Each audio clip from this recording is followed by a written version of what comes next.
नमस्कार, देश की बात में हाजिर है। चुनावी राज्यों में प्रचार उफान पर है। उत्तर प्रदेश के मुख्यमंत्री योगी आदित्यनाथ ने आज गोरखपुर सदर से अपना नामांकन दाखिल किया है। वे गोरखपुर संसदीय सीट से 5 बार सांसद चुने जा चुके हैं और पहली बार विधानसभा का चुनाव लड़ रहे हैं। आज नामांकन के समय गृह मंत्री अमित शाह भी उनके साथ थे। नामांकन से पहले दोनों नेताओं ने एक रैली की और विरोधियों पर निशाना साधा। गृह मंत्री अमित शाह ने कहा है कि योगी ने यूपी को माफिया से मुक्त कराया है और यहां अपराधियों की इकलौती जगह सिर्फ जेल है।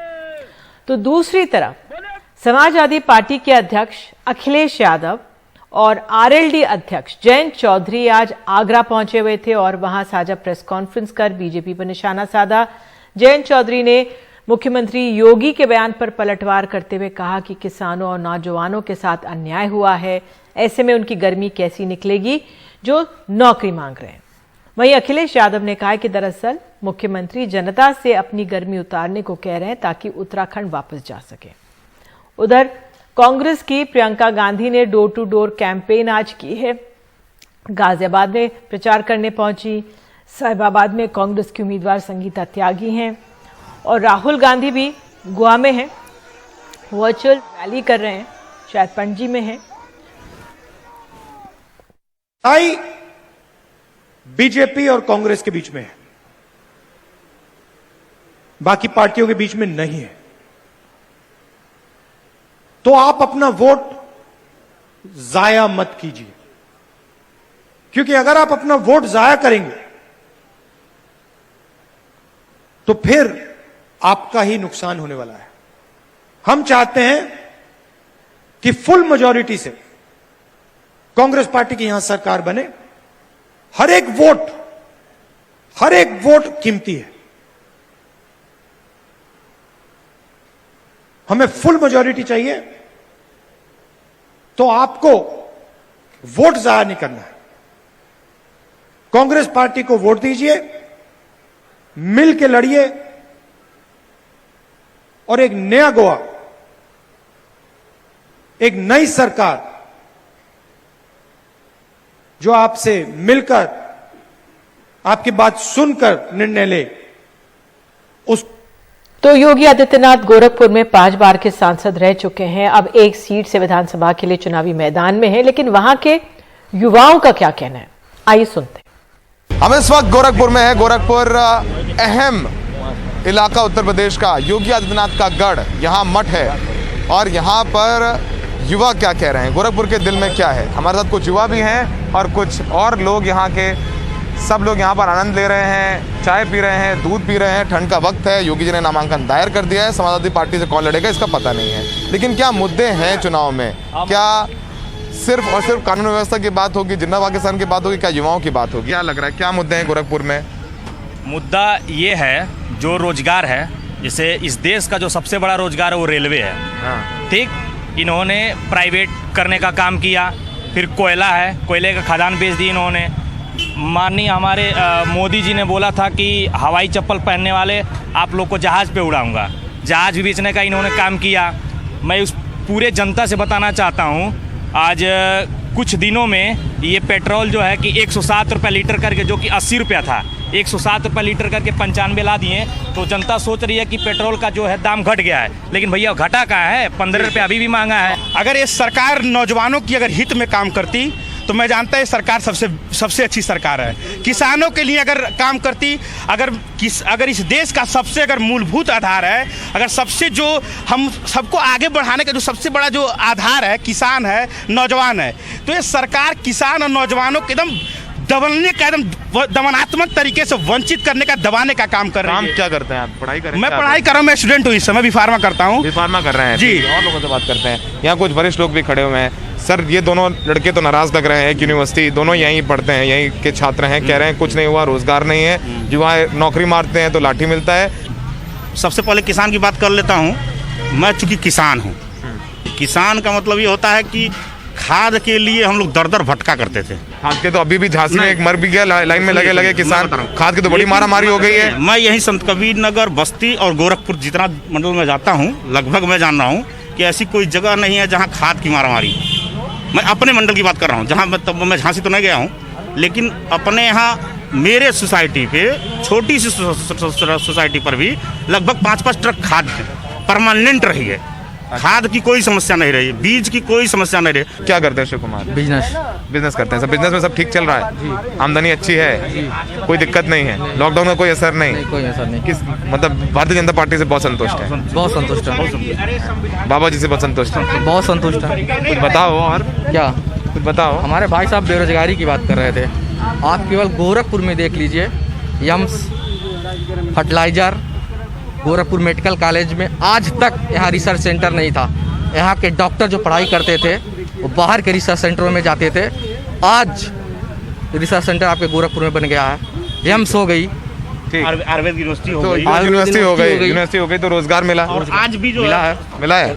आप संतुष्ट हैं? ये लड़के तो बड़े नाराज हैं, कह रहे हैं रोजगार नहीं मिला। 8,000 रुपये जो सब कर्मचारी हैं, जो कपड़े की दुकान पे, श्रृंगार की दुकान पे 8,000 में व्यापार इतना चौपट हो गया है, उस दुकान से जो है उस जो दुकानदार है उसको निकाल रहे हैं। कहाँ पे रोजगार है? आप एक भी रोजगार बता दें, और जो कहीं भी रोजगार बता दें आप।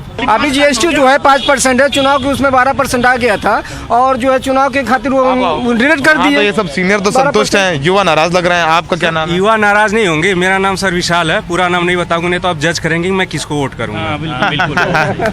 मैं बोल लूंगा उसके बाद। हाँ नहीं बताओ, कोई बात। 2017 में योगी जी को वोट किया था, ठीक है सर, लेकिन इस बार नहीं करूंगा। उसका रीजन है 2017 में अखिलेश यादव सरकार में एक SI की वैकेंसी आई थी, जिसको अभी 15-20 दिन पहले क्लियर किया है, और इनके शासनकाल में अभी एक SI का एग्जाम हुआ है, उसका रिजल्ट तक नहीं दिए हैं। और इसके बाद पता नहीं किसकी सरकार होगी, क्या होगा क्या नहीं होगा, हम जैसे बेरोजगारों के साथ क्या होगा। और ये लोग बात करते हैं कि सरकार से क्यों नौकरी मांग रहे, किससे मांगे हम लोग नौकरी? ये नहीं ना मांग रहे कि हमको भीख में दे दो। अरे वैकेंसी जो निकाल रहे हो उसको समय से क्लियर तो कराओ। तो यहाँ के मुख्यमंत्री हैं, गोरखपुर में युवाओं के लिए कुछ रोजगार हुआ है? क्या रोजगार? जैसे पूरे यूपी में वैसे गोरखपुर में भी है, कोई चेंजिंग नहीं है। जो नाराजगी युवाओं की है हर जगह जो मिलती है वो गोरखपुर में भी देखने को मिलेगी। गोरखपुर में भी युवा संतुष्ट नजर नहीं आती है, लेकिन लोग भी हैं जो समर्थन कर रहे हैं बीजेपी का, वो कह रहे हैं कि चीजें अच्छी हुई हैं। तो अगर सोचें कि आप आकलन लगा लें, इसका मुश्किल है। यहाँ से योगी आदित्यनाथ हैं, उनका मठ है यहाँ पे, यहाँ मठ है, और समाजवादी पार्टी ने अभी तक किसी को उम्मीदवार नहीं बनाया है। देखना होगा कि किसको यहाँ से टिकट दिया जाता है और क्या योगी जी को चुनौती मिलेगी उनके गढ़ में। लेकिन ये तो तय है कि युवा रोजगार को लेकर परेशान नजर आता है। सहयोगी राजेश गुप्ता के साथ सौरभ शुक्ला, NDTV इंडिया। उधर कांग्रेस महासचिव प्रियंका गांधी ने आज उत्तर प्रदेश के गाजियाबाद में चुनाव प्रचार किया। NDTV से बात करते हुए उन्होंने मोदी सरकार पर आरोप लगाया है कि ये सरकार सिर्फ बड़े उद्योगपतियों के लिए ही काम कर रही है। लॉकडाउन की वजह से जो पहले हुए थे, पिछले साल हुए थे, बहुत जो छोटे कारोबार हैं, छोटे बिजनेस के लोग हैं, छोटे दुकानदार हैं, उनकी परेशानियां बहुत ज़्यादा बढ़ गई हैं। खासतौर से इस इलाके में जो छोटे और मीडियम साइज़ के बिजनेस हैं, उनके समर्थन के लिए, उनको आगे बढ़ाने के लिए सरकार ने कुछ नहीं किया। और जो नोटबंदी आई, जो लॉकडाउन हुआ, जो GST की बहुत सारे अलग अलग टैक्सेस आए, उससे सबसे ज़्यादा परेशानी इन्हीं को हुई है। तो इनकी आशा है कि सरकार कुछ करे मदद करने के लिए, लेकिन सरकार की मानसिकता ये है कि बार बार हम देख रहे हैं कि सिर्फ कुछ गिने चुने उद्योगपतियों को ये सक्षम बनाना चाहते हैं, और जो तमाम छोटे कारोबार हैं, जो छोटे बिजनेस के लोग हैं, जो छोटे दुकानदार हैं, उनके लिए कुछ नहीं किया जा रहा है। और इस बजट में भी आपने देखा होगा कि उनके लिए कुछ नहीं है। तो लोग बहुत परेशान हैं और उनमें ये आशा है कि कोई उनके लिए कुछ करे। और मैंने ये देखा है कि जब जब अत्याचार हो रहा है, तब पुलिस और प्रशासन पीड़िता के पक्ष में FIR दर्ज नहीं कर रही है, लेकिन पीड़िता के परिवार के खिलाफ हो रहे हैं FIR। पीड़िता पे इल्ज़ाम लगाए जा रहे हैं, और पूरा पुलिस प्रशासन जो अत्याचार कर रहा है उसको बचाने में लगा हुआ है। तो जो मानसिकता है वो बदलनी पड़ेगी। सरकार की मानसिकता, समाज की मानसिकता, प्रशासन, पुलिस की मानसिकता बदलनी पड़ेगी। जब महिला पर अत्याचार होता है तो उसको बचाना है, उसको मदद करना है, उसका समर्थन करना है। इसीलिए हमने जो अलग विधान बनाया है, शक्ति विधान है महिलाओं के लिए, उसमें हमने खास एक पूरा चैप्टर इसी पे किया कि हम महिलाओं को सुरक्षित कैसे रखेंगे। जैसे 25% जो पुलिस में जो भर्तियाँ हैं, हम चाहते हैं कि महिलाओं की, ताकि हर पुलिस स्टेशन में महिला हो। अब जब FIR दर्ज नहीं किया जाता, महिला पर अत्याचार होता है और दर्ज हो ही नहीं रहा है। हम एक कानून लाना चाहते हैं कि जो अधिकारी दर्ज नहीं कर रहा है उसका 10 या 15 दिन के अंदर अंदर उसका सस्पेंशन हो, क्योंकि ये बहुत बार हर बार यही दिख रहा है। तो ये चीज़ें ठीक करनी पड़ेगी, अब किसी को करना पड़ेगा। महिलाएं आगे बढ़ें, अगर एकजुट हो जाएं, अपनी जिम्मेदारी समझें और अपना हक और अपनी शक्ति के लिए लड़ें तो ये हो सकता है। और देश की बात पे हमारे साथ दो खास मेहमान हैं। हमारी कोशिश रही है महिला उम्मीदवारों से बात करने की, तो आज हमारे साथ संगीता त्यागी हैं, उम्मीदवार है कांग्रेस की साहिबाबाद से, और मनीषा अहलावत है सपा रालोद की उम्मीदवार है मेरठ कैंट से। बहुत बहुत धन्यवाद, आप दोनों जुड़े हमारे साथ। तो पहले संगीता जी, मैं आपसे शुरुआत करूं। आप शिक्षिका रही हैं, 8वीं क्लास के बच्चों को आपने साइंस पढ़ाती थी, अब आप राजनीति में जुड़ी हैं, दिवंगत राजीव जी की पत्नी रही है, लेकिन राजनीति में आप जुड़ तो रही हैं, चुनौतियां क्या देख रही हैं अपने सामने आप? सबसे पहले मैं आज अपने आदरणीय प्रियंका दीदी जी का धन्यवाद करती हूँ। और आज वो साहिबाबाद विधानसभा और गाजियाबाद में आई थी और वहां जनमानस का प्यार देखकर अब लगने लगा है कि लोगों को बदलाव चाहिए। अब जैसे आपने पूछा कि मैं शिक्षिका हूँ और हमारी जो नेता हैं उनका नारा है मैं लड़की हूँ मैं लड़ सकती हूँ, तो हम नारी सशक्तिकरण के लिए आगे बढ़ने की कोशिश कर रहे हैं, क्योंकि एक नारी जो होती है वो 2 परिवारों को संभालती है, और नारी शिक्षित होगी, नारी सशक्त होगी तो समाज भी बहुत सशक्त होगा। तो हमारी जो नेता हैं, जो उनका नारा है, हम उसी उद्देश्य से निकले हैं कि नारी सशक्तिकरण के लिए हमें बहुत काम करना है और विकास का काम करना है हमें। बिल्कुल। मनीषा, आपका जन्म जाट परिवार में हुआ है, लेकिन आपकी केरल में शिक्षा हुई, आपने फिर बाहर जाके MBA भी किया है, तमाम नौकरियां की हैं और आप देश भर में फिटनेस सेंटर चलाती हैं, तो आप क्यों राजनीति से जुड़ी हैं? और RLD के टिकट पे आप चुनाव जो लड़ रही हैं गठबंधन में समाजवादी पार्टी के साथ, क्या आप हासिल करना चाहती हैं राजनीति में आकर? जी, आपने मेरे छोटे से बिजनेस का नाम लिया, तो मैं कहना चाहूंगी कि मैंने वो 10 साल चलाया, लेकिन इस सरकार की नीतियों से 2 साल पहले वो बंद हो गया। तो हमारे जैसे लोग, शिक्षित लोग, जिनको कॉरपोरेट से लेके सोशल सेक्टर, एंटरप्रेन्योरियल सभी तरह के एक्सपीरियंस है, अगर हम लोग राजनीति में नहीं आएंगे तो ये देश तबाह हो जाएगा। मैंने यही सोचा, क्योंकि मैं 2 साल से यही देख रही हूँ, कभी SC/ST एक्ट के ऊपर दलित आंदोलित है, कभी NRC के ऊपर मुस्लिम समाज आंदोलित है, फिर 13 महीने किसान आंदोलित था। तो इन्होंने किसी वर्ग को छोड़ा नहीं है। उत्तर प्रदेश में छात्रों पर लाठियां बरसाई जा रही हैं, वो सिर्फ ये मांग कर रहे हैं कि हमारे पेपर क्यों लीक हो रहे हैं। तो क्या विरोध जताना अब इस सरकार में एक क्राइम हो गया है? तो योगी जी बुलडोजर किस पे चलवा रहे हैं? ये क्राइम को नहीं रोक रहे हैं, ये जनता को रोक रहे हैं, जनता का दमन कर रहे हैं। तो इसके लिए मेरे जैसे लोग अगर आगे नहीं आएंगे, मैंने यही सोचा, क्योंकि महिलाओं को राजनीति में आने में बहुत दिक्कतें होती हैं, मैं समझती हूँ। और क्योंकि मैं एक राजनीतिक परिवार से संबंध रखती हूँ, मेरे पिताजी भी विधायक रहे, लेकिन वो 2012 में उन्होंने अपनी राजनीति को विराम लगा दिया था। और लेकिन अब मैंने उनको बोला कि मैं लड़ना चाहती हूँ, और इसी करके फिर मैंने कदम रखा है राजनीति में। और मैं कह दूं कि आज की नारी ये नारी नहीं है, चिंगारी है, और ये मेरठ की धरती क्रांति की धरती है। और मैं चाहती हूँ कि योगी सरकार का जो गिरने का शुरुआत है वो यहीं से हो, क्योंकि यहाँ पर ये इनकी छपरौली माना जाता है, और मैं साबित करूंगी कि हम इनकी छपरौली इनसे छीनेंगे और इनका अहंकार मिटाएंगे। बिल्कुल। लेकिन मैं अगर आपसे संगीता जी पूछूं, लेकिन जो राजनीति का स्वरूप बहुत बदल चुका है, महिलाएं जुड़े, महिलाओं को टिकट दे रही है कांग्रेस, ये बहुत अच्छी बात है, लेकिन जो बदलता स्वरूप है राजनीति का, क्या आप चुनौती मानती हैं महिलाओं के लिए इस क्षेत्र में?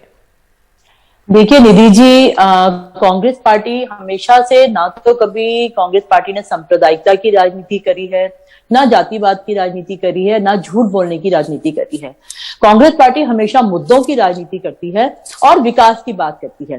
तो चुनौतियां तो हैं, चुनौतियां इसलिए हैं क्योंकि अभी तक जिस क्षेत्र से मैं खड़ी हुई हूं, इस क्षेत्र में बिल्कुल काम नहीं हुआ है।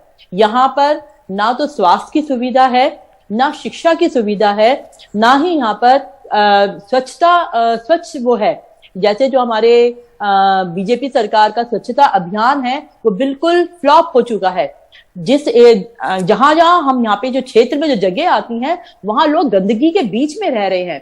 तो लोगों को पता है कि अब इस तरह की राजनीति से उनका जीवन बेहतर नहीं होने वाला। वो समझने लगे हैं कि हमारा जीवन बेहतर तभी होगा जब विकास होगा और हमारी जो रोज की परेशानियां हैं वे दूर होंगी। तो बिल्कुल, और संक्षेप में, बिल्कुल मनीषा संक्षेप में आपसे, क्योंकि जो वो इलाका है बेल्ट है, किसानों का, गन्ना किसानों के मुद्दे, रोजगार का मसला है, आपके सामने कौन सा मुद्दा अहम लग रहा है आपको?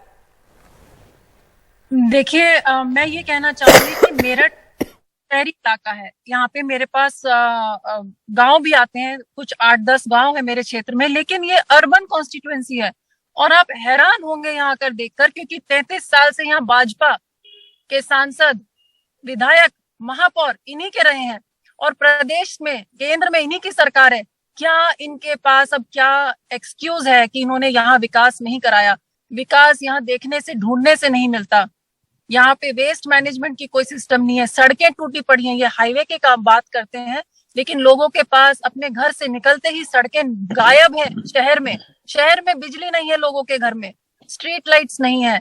तो ये इतने झूठे बातें करते हैं मंच पे चढ़ के, लेकिन आप अगर शहर में आके, मेरठ कैंट में आकर देखेंगे, बल्कि ये हेरिटेज वाली सिटी है मेरठ, और इसकी इतनी घोर उपेक्षा हुई है क्योंकि एक पार्टी को 33 साल से बिना मांगे वोट मिल रहे थे, सत्ता इनके हाथ में थी। तो मैं कहूंगी ये जो गठबंधन है, ये जन आंदोलन है, ये जमीन से उठ के एक गठबंधन पार्टियों ने बनाया है और ये इस सरकार को इस बार सबक सिखा के रहेगा।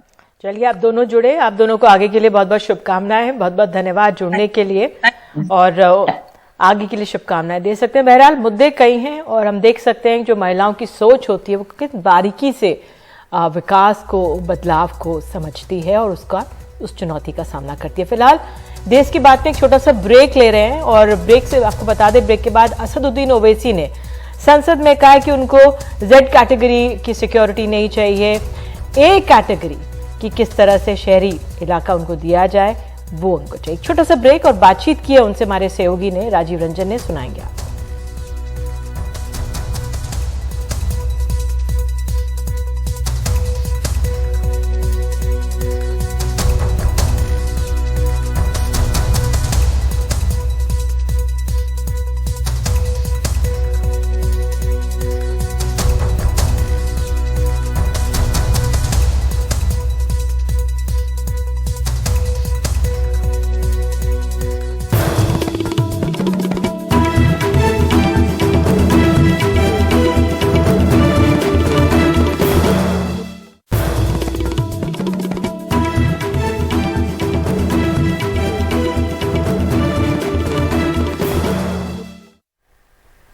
AIMIM के प्रमुख असदुद्दीन ओवैसी ने कल के हमले के बाद मिली जेड कैटेगरी की सिक्योरिटी को खारिज कर दिया है।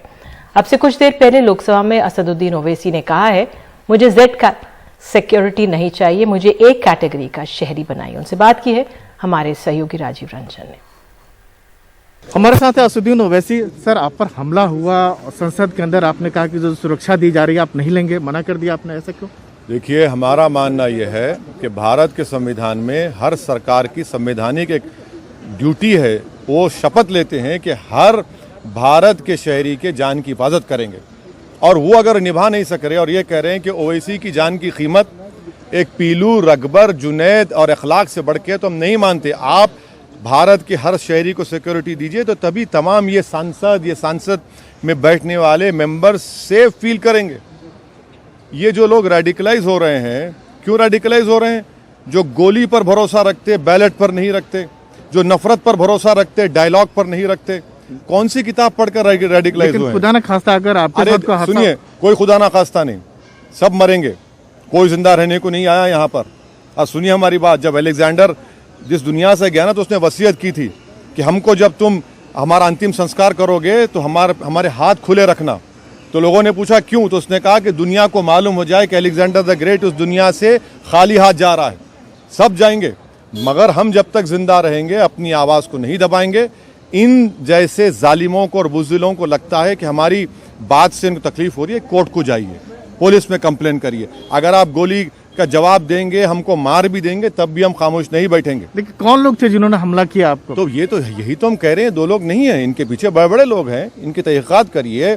प्रयागराज में धर्म संसद हुआ, रिकॉर्ड है, आप लोग दिखाइए एक एक आदमी आकर हमको क्या क्या गाली दिया, क्या क्या धमकी दिया। और 2 भारत की बात कांग्रेस के नेता करते हैं, दौलत की। अरे 2 भारत है, एक मोहब्बत का और नफरत का, जिसमें नफरत पैदा करने में आप तमाम पॉलिटिकल पार्टीज का साथ लेकिन सर इतना हिम्मत कैसे हो जाता है कि जो वही तो हम कह रहे हैं कि इतने रेडिकलाइज क्यों हो चुके हैं ये लोग, कौन सी किताब पढ़ के। और इसीलिए हमने प्रपोजल दिया है कि हमने दिसंबर 1, 2015 को हमने ये कहा था कि इंटरनल सिक्योरिटी डिवीजन में आप एक ही रिलीजन का डी रेडिकलाइजेशन सेंटर बनाए हैं। आप हर मजहब का बनाइए ना। क्या गांधी की को गोली मारने वाले रेडिकलाइज नहीं थे? दोनों प्रधानमंत्री को मारने वाले रेडिकलाइज नहीं थे? क्या देश के कई मुख्यमंत्री को मारा गया रेडिकलाइज नहीं थे? ये रेडिकलाइजेशन हर जगह पर, उसको देखिए आप अगर नहीं देखेंगे तो बीजेपी को खतरा तो है, देश को सबसे बड़ा खतरा हो जाएगा। क्या सरकार की कार्रवाई से संतुष्ट है जो अब तक हुआ है? अरे भाई यूएपीए नहीं लगा है उस पर। एक क्रिकेट मैच के ऊपर फेसबुक में कमेंट करते हैं तो जेल में डाल दिया जाता है, स्पीच पर यूएपीए लग जाता है, बरसों जेल में रहते हैं। और ये क्या इनके घर जमाई हैं ये 2 लड़के? एक अंतिम सवाल, के क्या यूपी जाएंगे आप चुनाव करने? बिल्कुल जाएंगे, बिल्कुल जाएंगे, बिल्कुल जाएंगे। हम तूफानों में चिराग जलाने का हुनर सीख चुके हैं। मौत तो मुझे आएगी एक दिन, मैं इसी सरजमीन में पैदा हुआ और इसी सरजमीन में जाऊंगा इंशाल्लाह। मगर डर कर जिंदगी गुजारना, घुटन से जिंदगी गुजारना, ये मेरे बस की बात नहीं है। ये थे असदुद्दीन ओवैसी, जिनका ये कहना है कि उत्तर प्रदेश जाएंगे, चुनाव प्रचार करेंगे, डरने वाली कोई बात नहीं है। संसद भवन से राजीव रंजन, NDTV इंडिया।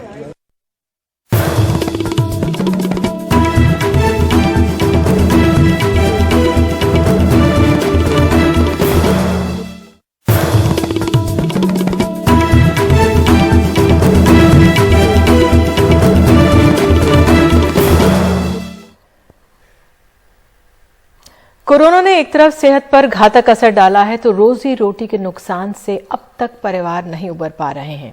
नौकरियों, उद्योग का हाल किस तरह नोएडा, ग्रेटर नोएडा में कमर तोड़ रहा है, देखिए ग्राउंड रिपोर्ट। नोएडा के 47 साल के राजकुमार कोरोना की वजह से पिछले 24 महीनों से बेरोजगार हैं। गणित में डिग्री लेने वाले राजकुमार एक IT फर्म में भर्ती मैनेजर थे। इस वक्त वो तकरीबन 10 लाख के कर्ज में डूबे हुए हैं और आमदनी का कोई जरिया नहीं दिख रहा है। जॉब नहीं रहने की वजह से काफी परेशानियां सामने आती गई, जैसे बच्चों का फीस देना है, डेली एक्सपेंसेस हैं। हम लोग क्या कि अपने रिलेटिव्स में, जान पहचान में कुछ पैसे उधार लेते गए और अपना रोजमर्रा की जिंदगी जीते गए। उधारी इतना ज़्यादा हो गया कि हमें कुछ स्ट्रॉन्ग डिसीजन लेना पड़ा और मुझे अपना मकान बेचना पड़ा। मकान बेचने के बाद मैंने उसको सेटल किया। सेल्स और मार्केटिंग में MBA कर चुके 50 साल के सुदीप सेन अप्रैल 2020 में नौकरी जाने के बाद से ही परेशानियों का सामना कर रहे हैं। वो एक FMCG कंपनी में काम करते थे। कॉलेज की पढ़ाई कर रहा उनका बेटा एक कॉल सेंटर में पार्ट टाइम काम करके घर चलाने में मदद कर रहा है। I lost the job on April 15th almost. On the onslaught of COVID, I was just मैंने 15 अप्रैल को अपनी नौकरी खो दी। कोविड का समय मुश्किल भरा रहा, मुझे अपनी FD तुड़वानी पड़ी। अगर सरकार नौकरियां दे रही है तो वो नौकरियां कहाँ हैं? Government is giving, jobs that way. Where are those jobs? निर्माण क्षेत्र में काम करते थे 35 साल के मुकेश कुमार, लेकिन 2020 में कोरोना ने उनकी भी नौकरी ले ली। 5 सदस्यों का परिवार पालने के लिए काम की तलाश में वो रोज घर से निकलते हैं। 2020 में मेरी जॉब छूट गई है कोविड के चलते। उस समय से अब तक मैं खाली हूँ। कोई भी गवर्नमेंट आए हमारी तरफ से, हमारे लिए BJP भी बराबर है, कांग्रेस भी बराबर है, सपाई बस है कि हमारे थोड़ा सा रोजगार मिलते रहे, काम धंधे मिलते रहे, गवर्नमेंट कोई सी भी सही। कोरोना ने छोटे और मझोले औद्योगिक क्षेत्र की कमर तोड़ दी। नोएडा में यही सेक्टर सबसे ज्यादा रोजगार देता रहा है, तकरीबन 6 से 8 लाख लोगों को। सर्वर एडमिनिस्ट्रेटर की नौकरी खोने वाले BTech कर चुके हिमांशु ने अपना काम शुरू करने की कोशिश की, लेकिन कोई फायदा नहीं हुआ। Tried my luck for MSME loans as well, but I don't know what government is doing, but so far no results in that. पता नहीं गवर्नमेंट एक्चुअली वो लोन दे भी रही है कि वो लोन सिर्फ पेपर खाना पूर्ति कर रहे हैं। वो पूछ रहे हैं कि रोजगार क्या केवल चुनावी वादा होता है? सरकार के सिर्फ दावे हैं कि ये करेंगे हम, सर ये इतने रोजगार दे रहे हैं, बट वो कहाँ दे रहे हैं, किसको दे रहे हैं पता नहीं है। मुझे तो लगता है सिर्फ लेबर को लुभावने के लिए, वोट बटोरने के लिए सिर्फ ये कोरी राजनीति और कुछ नहीं है। नोएडा और ग्रेटर नोएडा में इस वक्त तकरीबन 10,600 कारखाने चल रहे हैं, लेकिन इनमें कामकाज 20 से 25% तक कम हो गया है। चुनावों में जहां विपक्षी दल नौकरियों को बड़ा मुद्दा बना रहे हैं, वहीं बीजेपी ने कानून और व्यवस्था को मुद्दा बना रखा है। सरकार की आंख खोलने के लिए संसद में सांसदों ने हाल के प्रदर्शनों का उल्लेख किया। 403 सदस्यों वाली उत्तर प्रदेश विधानसभा में 7 चरणों में वोट पड़ने हैं और पहला दौर 10 फरवरी को है। 2 साल से कोरोना की वजह से बुरे हालात से जूझ रहे नौजवान और निम्न मध्यम वर्ग के लिए नौकरियों और वेतन का मुद्दा सबसे पहले है, लेकिन वो डरे हुए हैं कि कहीं इस बार भी रोजगार की बातें हर बार की तरह चुनावी मुद्दा बनकर ना रह जाएं। नोएडा से सोनाक्षी चक्रवर्ती की रिपोर्ट, एनडीटीवी इंडिया।